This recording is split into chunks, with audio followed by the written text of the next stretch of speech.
नमस्कार साथियों, जय हिंद। कैसे हैं आप सभी का स्वागत है आज की महत्वपूर्ण क्लास में। देखिए, हिंदी साहित्य का इतिहास हमारा चल रहा है, जिसके अंतर्गत आज हम सभी लोग आदिकाल के महत्वपूर्ण 30 प्रश्नों को पढ़ेंगे इस क्लास में। ये प्रश्न आपके हर एक कॉम्पिटिटिव एग्जाम के लिए काफ़ी महत्वपूर्ण रहने वाले हैं। देखिए, कोई सा भी एग्जाम हो जिसमें भी हिंदी साहित्य आपकी पूछी जाती है, हमारी क्लास हर एक एग्जाम के लिए महत्वपूर्ण रहती है। आज की क्लास में हम सभी लोग 30 प्रश्नों का काफ़ी अच्छी तरह से व्याख्यात्मक ढंग से डिस्कशन करने वाले हैं। तो इसमें 30 प्रश्न आपके जो हैं रहने वाले हैं। पहला प्रश्न है, हिंदी में किस कवि को राजशेखर की उपाधि से अलंकृत किया गया है?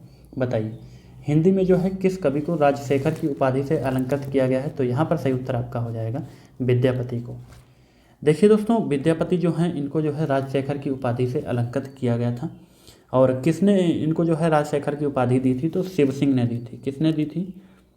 शिव सिंह ने दी थी। और शिव सिंह इनके जो हैं राजा थे, जिनके दरबारी कवि थे। और एक दूसरे राजा थे कीर्ति सिंह। तो उनके भी ये दरबारी कवि थे, यानी कि शिव सिंह और कीर्ति सिंह के दरबारी कवि थे। और राजशेखर की उपाधि इनको जो है शिव सिंह राजा ने दी थी। देखिए, ये शैव संप्रदाय के थे। किस संप्रदाय के थे? तो शैव संप्रदाय के जो हैं कवि थे। और बात की जाए, इनको जो है जातीय कवि भी कहा गया है, जातीय कवि। तो किसने कहा है? तो बच्चन ने इनको जो है जातीय कवि की संज्ञा दी है। ये सभी महत्वपूर्ण हैं। पंचदेवोपासक भी इनको स्वीकार किया है, पंचदेवोपासक। तो पंचदेवोपासक इनको जो है किसने स्वीकार किया है? हरप्रसाद शास्त्री ने। हरप्रसाद शास्त्री। देखिए, इसी तरह से इनको जो है हजारी प्रसाद द्विवेदी ने क्या कहा है? हजारी प्रसाद द्विवेदी ने इनको क्या कहा है? श्रृंगार रस का सिद्ध वाक कवि कहा है। श्रृंगार रस के सिद्ध वाक कवि के रूप में। ये सभी पॉइंट आपके काफ़ी महत्वपूर्ण हैं। और मैथिली भाषा के जनक माने जाते हैं, मैथिल कोकिल के नाम से भी इनको जाना जाता है। ये सभी इनसे संबंधित महत्वपूर्ण पॉइंट हैं। अगला प्रश्न देखिएगा। अगला प्रश्न है दोस्तों, निम्नलिखित में से कौन सी रचना अपभ्रंश की नहीं है? बताइए, कौन सी रचना जो है अपभ्रंश की नहीं है? पूछा गया है। तो यहाँ पर देखिए, पौमचर्यु, पाहुड़ दोहा, भविष्यत कहा या फिर चित्रावली। देखिए दोस्तों, ऑप्शन नंबर डी आपका सही उत्तर हो जाएगा। चित्रावली जो ये रचना है ये अपभ्रंश की नहीं है। देखिए, चित्रावली किसकी है? तो ये उस्मान, जो सूफी कवि उस्मान की रचना है। दोस्तों, उस्मान की रचना है। ये एक सूफी कवि हैं, सूफी कवि। देखिए, अपभ्रंश की ये नहीं है तो किसकी है? तो ये अवधी भाषा की है। अवधी भाषा की ये जो है रचना है। इसका रचना वर्ष 1613 ईस्वी है। इसका रचना वर्ष कितना है? 1613 ईस्वी है। और चौपाई, दोहा और छंद में इसका जो है रचना की गई है। चौपाई, दोहा और छंद में इसकी रचना की गई है। काफ़ी महत्वपूर्ण है। देखिए, पौमचर्यु की बात करें तो स्वयंभू की है, ये स्वयंभू की है। और ये सभी अपभ्रंश की ही हैं आपकी तीनों। पाहुड़ दोहा देखिए राम सिंह की है,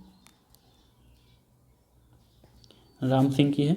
इसी तरह से भविष्यत कहा या फिर कभी कभी आपको देखने को मिलेगा भविष्यत कथा, तो ये दोनों एक ही हैं दोस्तों। ये धनपाल की है, धनपाल। आगे देखिए, अगला प्रश्न आपका है, अपनी पहेलियाँ और मुकरियों के लिए कौन जाने जाते हैं? तो ये महत्वपूर्ण प्रश्न है दोस्तों। पहेलियाँ और मुकरियों के लिए कौन जाने जाते हैं? तो यहाँ पर सही उत्तर आपका हो जाएगा अमीर खुसरो। देखिए, अमीर खुसरो जो है ये अपनी पहेलियाँ और मुकरियों के लिए पहचाने जाते हैं। और अमीर खुसरो जो थे दोस्तों, इनका जो है वास्तविक नाम अबुल हसन है। अबुल हसन काफ़ी बार पूछा गया है। अबुल हसन इनका जो है वास्तविक नाम है।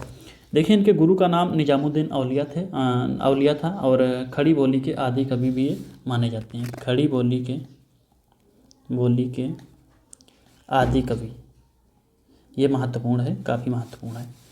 खड़ी बोली के आदि कवि हैं ये। और अवधी भाषा का प्रथम कवि भी इनको माना गया है। अवधी भाषा का प्रथम कवि किसने माना है? तो राम कुमार वर्मा ने माना है, राम कुमार वर्मा। देखिए, अगला प्रश्न हमारा है, विशुद्ध चरितावली जीवन चरित्र एक है, इसके लेखक कौन है? बताइए, इसके लेखक कौन है? विशुद्ध चरितावली के लेखक पूछा गया है। तो यहाँ पर सही उत्तर आपका क्या हो जाएगा? प्रश्न नंबर 4। देखिए, माधव प्रसाद मिश्रा बिल्कुल सही उत्तर आपका हो जाएगा। Option number A, Madhav Prasad Mishra. विशुद्ध चरितावली जो है ये माधव प्रसाद मिश्रा की है। और बात करें दोस्तों, हिंदी भाषा के प्रौढ़ लेखक जो है माधव प्रसाद मिश्रा माने जाते हैं, हिंदी भाषा के प्रौढ़ लेखक। और इनकी जो है कुछ और रचनाएं हैं, जैसे कि सुदर्शन है और एक वैश्वोपकारक है, इसका इन्होंने संपादन भी किया है। देखिए इनकी पुस्तक है जस्टिस गनाडे का जीवन चरित्र, वो भी इन्हीं की पुस्तक है और काफ़ी प्रसिद्ध इनकी पुस्तक जो है मानी जाती है। अगला प्रश्न है दोस्तों, पृथ्वीराज रासो में कितने समय हैं? यहाँ पर कभी कभी सर्ग भी पूछा जाता है। देखिए समय और सर्ग एक ही बात है, तो पृथ्वीराज रासो में कितने सर्ग हैं, तो यहाँ पर देखिएगा सही उत्तर आपका हो जाएगा 69। देखिए 69 सर्ग हैं दोस्तों पृथ्वीराज रासो में। ये चंद बरदाई की रचना है। किसकी रचना है? तो चंद बरदाई की रचना है। अब इससे संबंधित कुछ महत्वपूर्ण चीज़ें हैं जिनसे प्रश्न आजकल आपके बनते हैं, तो उन चीज़ों को डिस्कस कर लेते हैं। देखिए पृथ्वीराज रासो जो रचना है इसको अप्रमाणिक भी कुछ लोगों ने माना है। अप्रमाणिक किसने किसने माना है, तो यहाँ पर हम लोग थोड़ी सी डिस्कस इस चीज़ पर कर लेते हैं। तो रामचंद्र शुक्ल ने इसको जो है अप्रमाणिक माना है। राम कुमार वर्मा ने माना है, राम कुमार वर्मा। और डॉक्टर बूलर ने भी इसको जो है अप्रमाणिक माना है। इसी तरह से प्रमाणिक की बात करें, प्रमाणिक किसने किसने जो है माना है, तो यहाँ पर देखिएगा गारसा दत्तासी ने इसको जो है प्रमाणिक माना है, गारसा दत्तासी। दूसरे कौन है? श्याम सुंदर ने भी इसको प्रमाणिक माना है, श्याम सुंदर। बात करें दोस्तों हम सभी लोग मिश्र बंधु की, मिश्र बंधु, तो इन्होंने भी इसको जो है प्रमाणिक माना है। देखिए अब बात करते हैं अर्ध प्रमाणिक। अर्ध प्रमाणिक किसने किसने माना है, तो यहाँ पर हजारी प्रसाद द्विवेदी का सबसे पहले नाम आएगा, हजारी प्रसाद द्विवेदी। इन्होंने इसको जो है अर्ध प्रमाणिक माना है। आगे बात करते हैं अगले प्रश्न पर। अगला प्रश्न दोस्तों, विक्रम की 7वीं शताब्दी से 11वीं शताब्दी तक अपभ्रंश की प्रधानता रही और फिर वह जो है पुरानी हिंदी में परिणत हो गई, तो ये किसका कथन है? काफ़ी महत्वपूर्ण है दोस्तों, पूछा गया है। ये किसका कथन है बताइए? ये कथन दोस्तों चंद्रधर शर्मा गुलेरी का है। बिल्कुल सही उत्तर आपका ऑप्शन नंबर बी हो जाएगा। देखिए ये जो है प्राकृत भाषा और हिंदी जो अपभ्रंश है उसको पुरानी हिंदी मानते हैं। यहाँ से भी प्रश्न आपका पूछा जाता है, तो इनकी कुछ रचनाएं महत्वपूर्ण हैं जिन पर हम लोग डिस्कस कर लेते हैं। देखिए इनकी जो 3 कहानियाँ हैं काफ़ी प्रसिद्ध हैं, 3 कहानी इनकी हैं काफ़ी प्रसिद्ध हैं, उनको यहाँ पर देख लेते हैं। तो पहली इनकी जो कहानी है दोस्तों उसका नाम है सुखमय जीवन, सुखमय जीवन। इसके समय काल की अगर बात करें तो 1911 ईस्वी है, 1911 है। इसी तरह से दूसरा जो है दोस्तों वो बुद्ध का कांटा है, बुद्ध का कांटा है। इसका देखिए समय सीमा 1914 है। इसी तरह से आखिरी जो है दोस्तों उसने कहा था, उसने कहा था, इसका समय काल है 1915। ये सभी प्रकाशन वर्ष इसके हैं, तो काफ़ी महत्वपूर्ण। अगला प्रश्न देखिए, अमीर खुसरो का मूल नाम क्या है बताइए? मैंने अभी इससे पहले एक प्रश्न में बताया भी था, अमीर खुसरो का मूल नाम क्या है पूछा गया है, बताइए। तो अबुल हसन इनका जो है मूल नाम है, ऑप्शन नंबर डी की तरफ सही उत्तर आपका जाएगा। क्या नाम है दोस्तों? अबुल हसन इनका जो है मूल नाम है। प्रश्न नंबर 7। अगला प्रश्न है दोस्तों, मैथिल कोकिल के नाम से किसको जाना जाता है बताइए? मैथिल कोकिल के नाम से किसको जाना जाता है? तो यहाँ पर सही उत्तर आपका हो जाएगा विद्यापति। देखिए विद्यापति को जो है मैथिल कोकिल के नाम से जाना जाता है। इनकी एक मैथिली भाषा की रचना है पदावली, जिसके लिए इनको जो है ये उपाधि मिली थी। बाकी इनके बहुत सारी उपाधियां हैं। अभिनव जयदेव भी कहा गया है, कवि शेखर, कवि कंठहार और नव कवि शेखर, खेलन का कवि, दशावधान भी इनको कहा गया, पंचानन कहा गया है। तो ये सभी इनकी उपाधियां हैं। तो ये विद्यापति की मैंने एक स्पेशल क्लास ली थी, तो उसमें हर एक चीज़ पर काफ़ी गहनता से डिस्कस किया गया था। जाकर के उस क्लास को आप सभी लोग देख सकते हैं, जिसमें मैंने इनकी सारी उपाधियों का डिस्कस किया था और किसने उपाधियां दी हैं, हर एक चीज़ को काफ़ी अच्छी तरह से बताया गया था। अगले प्रश्न पर चलते हैं। तो आदिकाल के साहित्य में उपेक्षित रहा है बताइए? आदिकाल के साहित्य में जो है उपेक्षित रहा है, तो यहाँ पर देखिए सामाजिक चेतना, आश्रयदाता प्रशंसा, धार्मिक चेतना, राष्ट्रीय चेतना। ऑप्शन नंबर डी को देखिए, बिल्कुल सही उत्तर आपका हो जाएगा। आदिकाल के साहित्य में जो है राष्ट्रीय चेतना उपेक्षित रही है। देखिए दोस्तों, इस काल में राष्ट्रीय एकता का अभाव था और आदिकाल में देश जो है कई छोटे छोटे राज्यों में विभाजित किया गया था और उन राज्यों के जो शासक थे वो आपस में लड़ते हुए दिखाए गए थे। जो भी रचनाएं उनमें आप सभी लोग देख सकते हैं। राष्ट्रीयता की भावना का अगर हम सभी लोग बात करें तो अभाव था, लेकिन यहाँ पर इसलिए सही उत्तर आपका ऑप्शन नंबर डी हो जाएगा, राष्ट्रीय चेतना। ये जो है उपेक्षित रही है। बाकी सामाजिक चेतना भी देखने को मिली है, आश्रयदाता प्रशंसा तो भर भर के है, धार्मिक चेतना भी थोड़ा बहुत रचनाओं में देखने को मिली। अगला प्रश्न देखिए, आदिकाल के काव्यों की प्रधान भाषा क्या थी? बताइए, आदिकाल के जो काव्यों की रचनाएं जो होती थी उनकी प्रधान भाषा यहाँ पर पूछी गई है। प्रधान भाषा कौन सी थी? प्रश्न नंबर 10। सही उत्तर क्या हो जाएगा? तो डिंगल पिंगल मिश्रित, बिल्कुल सही उत्तर आपका ऑप्शन नंबर सी हो जाएगा, डिंगल पिंगल मिश्रित। देखिए इसके अलावा ब्रज भाषा भी थी, ब्रज भाषा, तो यहाँ पर नोट कर लीजिएगा आप सभी लोग, ब्रज भाषा। बात करें डिंगल की दोस्तों, तो ये राजस्थानी और अपभ्रंश भाषा के मिश्रित रूप को डिंगल कहा जाता है। इसी तरह से पिंगल को जो है राजस्थानी और ब्रज भाषा के मिश्रित रूप को पिंगल कहा जाता है। अगला प्रश्न देखिए, अगला प्रश्न है निम्नलिखित में से कौन सा सुमेलित नहीं है? इसमें से कौन सा सुमेलित नहीं है? प्रश्न नंबर 11। तो देखिए भारतेश्वर बाहुबली रास शालिभद्र सूरी का है, ये सही है दोस्तों। रेवंत गिरिरास विजय सेन सूरी का, ये भी सही है।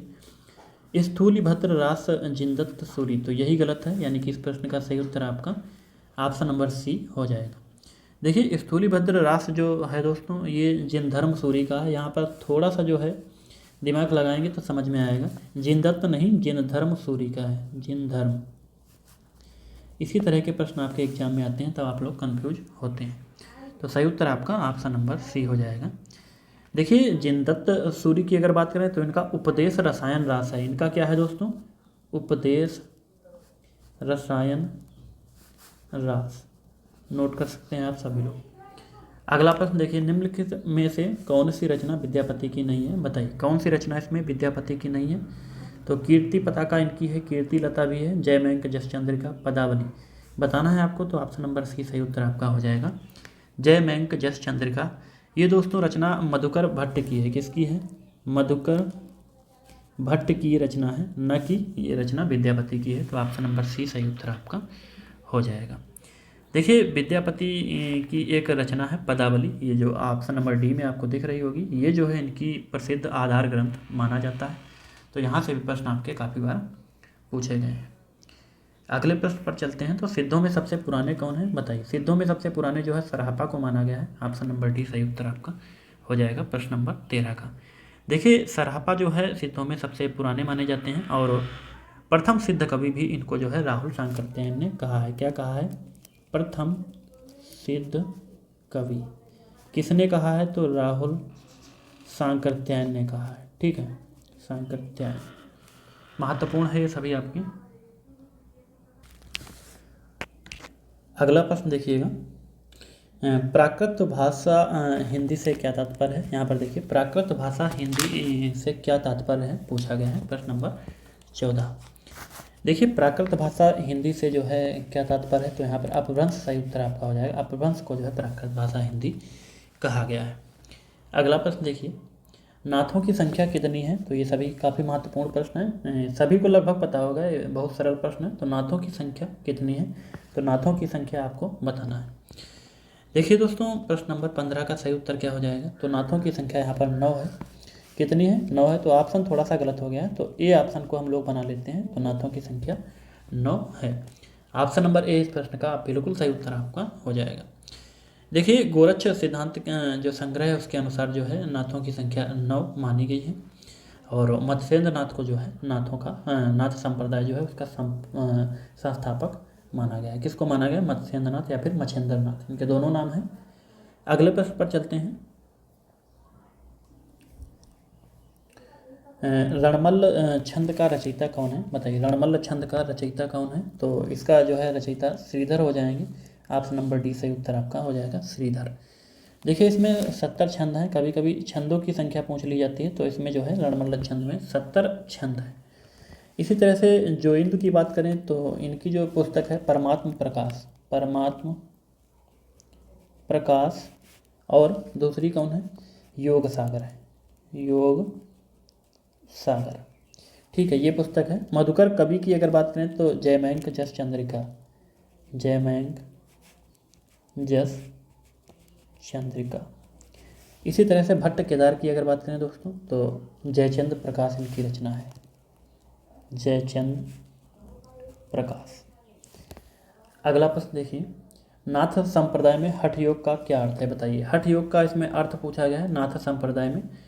तो देखिए दोस्तों, नाथ संप्रदाय में हठ योग का अर्थ यहाँ पर देखिए ऑप्शन नंबर डी सही उत्तर आपका हो जाएगा। हा का अर्थ यहाँ पर सूर्य है और ठा का अर्थ चंद्र है, यानी कि सूर्य और चंद्र का योग।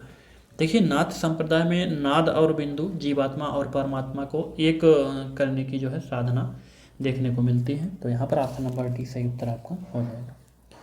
अगला प्रश्न देखिए, हिंदी के किस इतिहासकार के मतानुसार सालभद्र सूरी हिंदी के प्रथम कवि हैं, बताना है आपको। तो डॉक्टर गणपति चंद्रगुप्त के अनुसार सालिभद्र सूरी को जो है हिंदी का प्रथम कवि माना गया है। ऑप्शन नंबर ए सही उत्तर आपका हो जाएगा। देखिए, राहुल सांकृत्यायन ने जो है सरहपा को कहा है, राम कुमार वर्मा ने स्वयंभू को कहा है, शिव सिंह सेंगर ने जो है पुष्य या फिर पुंड को कहा है।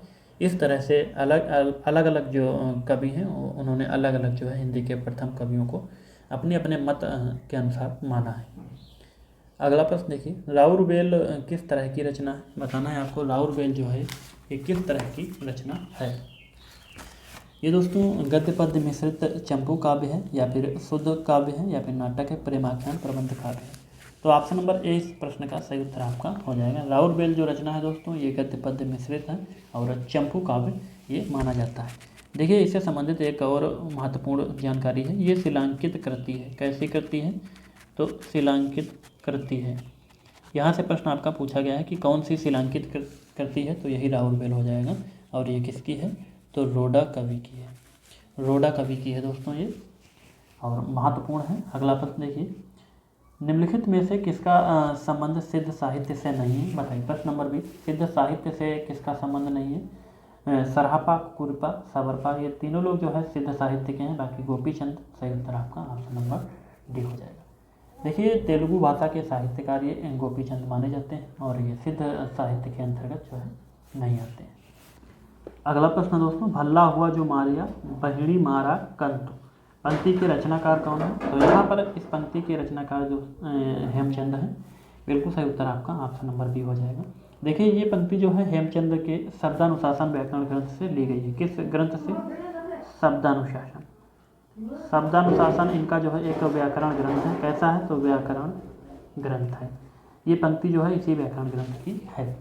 देखिए, हेमचंद को कालिकाल सर्वज्ञ भी कहा गया है, ये भी प्रश्न आपका महत्वपूर्ण है। तो अगला प्रश्न देखिए, अगला प्रश्न दोस्तों, निम्नलिखित में से कौन सा कवि रासव ग्रंथकार नहीं है, बताइए। कौन सा कवि रासव ग्रंथकार नहीं है। ऑप्शन नंबर ए है विद्याधर, भट्ट, केदार, श्रीधर या फिर जगनिक। तो सही उत्तर आपका ऑप्शन नंबर ए हो जाएगा। विद्याधर जो है ये एक रासव ग्रंथकार नहीं है। बाकी भट्ट केदार की बात करें तो जयचंद प्रकाश इनका जो है रासव ग्रंथ है, जगनिक का परमाल रासव है, श्रीधर का रणमल्ल छंद है। तो ये तीन लोग जो है रासव कवि के रूप में माने जाते हैं। बाकी विद्याधर जो है सही उत्तर आपका इस प्रश्न का हो जाएगा। अगला प्रश्न दोस्तों, इश्क भरा है देखने और जगत से दूर, एक अचंभा हमने देखा देहरी का नासूर। बताना है दोस्तों इस पहेली से क्या अभिप्राय है। तो देखिए, पहेली किसकी है, तो अमीर खुसरो की है। अमीर खुसरो की ये पहेलियाँ हैं। तो इससे क्या अभिप्राय है दोस्तों, तो बिल्कुल सही उत्तर आपका ऑप्शन नंबर सी हो जाएगा। ऑप्शन नंबर सी, कुआं। देखिए, यहाँ पर थोड़ा सा ऑप्शन गलत हो गया था, इसलिए ये ऑप्शन है, तो ये बी है, ये सी है और ये डी है। तो यहाँ पर इस तरह से ऑप्शन नंबर बी आपका सही उत्तर हो जाएगा। अगला प्रश्न देखिए, सखी पिया को जो मैं न देखूं तो कैसे काटूं अंधेरी रतियां। इसके आगे है दोस्तों, जिनमें उनकी ही रोशनी हो, कहीं से ला दो मुझे वो अखियां। तो ये गज़ल है, तो ये भी जो है अमीर खुसरो की गज़ल है बिल्कुल। अगला प्रश्न देखिए, कालक्रम की दृष्टि से निम्नलिखित रचनाकारों का सही अनुक्रम क्या है। कालक्रम की दृष्टि से पूछा है, तो पहले वाले ऑप्शन को हम लोग काल के हिसाब से सेट करते हैं। देखिए, सरहपा का जो काल है दोस्तों, किस समय के कवि हैं, तो 7वीं और 8वीं शताब्दी के माने जाते हैं। पुष्य की बात करें तो ये 10वीं शताब्दी के जो है कवि माने गए हैं। और अदहमार जो हैं ये भी 12वीं शताब्दी के कवि हैं। इसी तरह से हेमचंद भी 12वीं शताब्दी के हैं। तो ऑप्शन नंबर ए जो है सही उत्तर इस प्रश्न का हो जाएगा। देखिए, ऑप्शन नंबर बी में पुष्यदंत को जो है पहले लाया गया है, जबकि सरहपा इनसे पहले के कवि हैं। तो ये भी ऑप्शन गलत है। इस तरह से ये तीनों ऑप्शन आपके गलत हैं। अगला प्रश्न देखिए,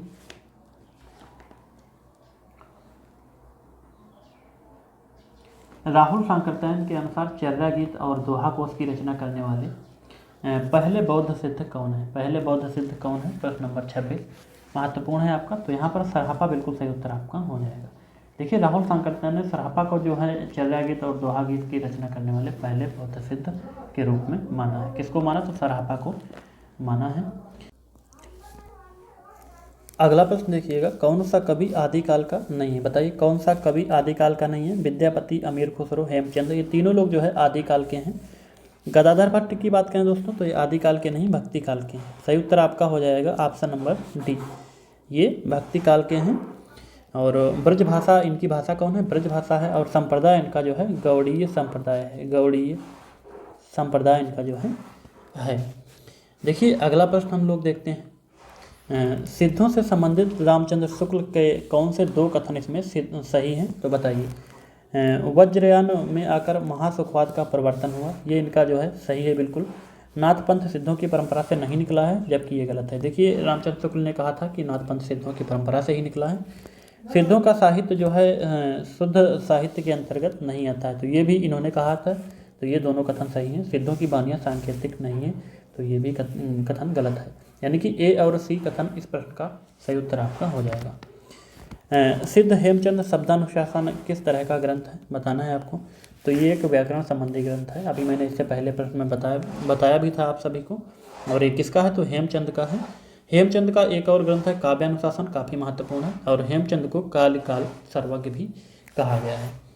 अगला प्रश्न देखिए, रामकुमार वर्मा के अनुसार हिंदी का प्रथम कवि किसे माना गया है? तो रामकुमार वर्मा के अनुसार हिंदी का प्रथम कवि किसे माना गया है? आप सभी लोग जो है कमेंट बॉक्स में इस प्रश्न का उत्तर देंगे। Comment box